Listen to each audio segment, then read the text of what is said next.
and can share it. I'm just kidding. No, so what I usually do is I review it first and I kind of look at some patterns and think about, okay, I actually love the piece where it and it's 3 o'clock, so my vocabulary and language, I apologize. The section where it actually shows all the different cohorts or all the different years.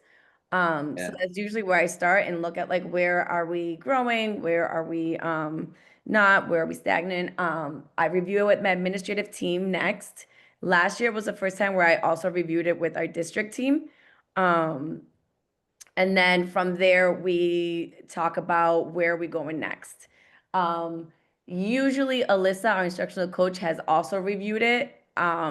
independently, and she will join in with the administrative team when we start looking at what are the at least two indicators we want to focus on and bring back to the school or bring back to our staff. We usually Mm, bring it back to our staff during our half-day PD. We do what we call a data dive. And then our goal is that by the end of that data dive in May, we have action steps that inform our either school improvement plan and or our next steps for the next school year. amazing. I want to just bottle all that and get it out to everybody. So then how do we collect like what documents or like how like everything that you just said, what are the like the concrete artifacts that exist that would help another person do that? Um, I mean, I don't know if this is copyright, so forgive me, Peter. I screenshot everything on the Oh, no, dashboard. no need to apologize for that. I want people to do that. In fact, and if that's like a stumbling block or whatever, we should make clear like go for it, Yeah. screenshot all day long. It's your data.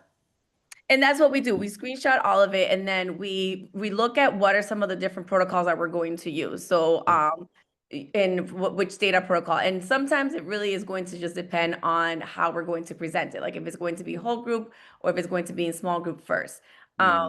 In the times that we've done small group first, we usually do like a notice and wonder, and then we do a Yeah. low inference. And then and I'm drawing a blank on the name of the protocol itself, but it's like it's low inference, what do you see alone? Like Yeah. and then making the inferences. When we're doing it as like a whole staff, by then is usually like we're doing action steps now. Yeah. So then we do a Y protocol or the 5Y, I think Five it's wise. called. Yeah. Yeah. And then we kind of like think about like what is it that we can control, right? So like your why can't Yeah. be, well, because students don't want to learn. It's like can't control that.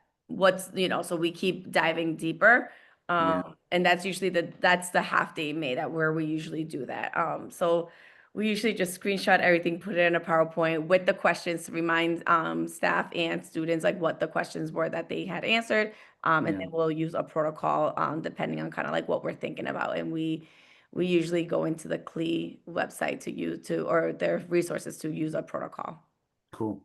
And some of those protocols too, I'm like really I'm emphasizing like five wise, for example, is part of the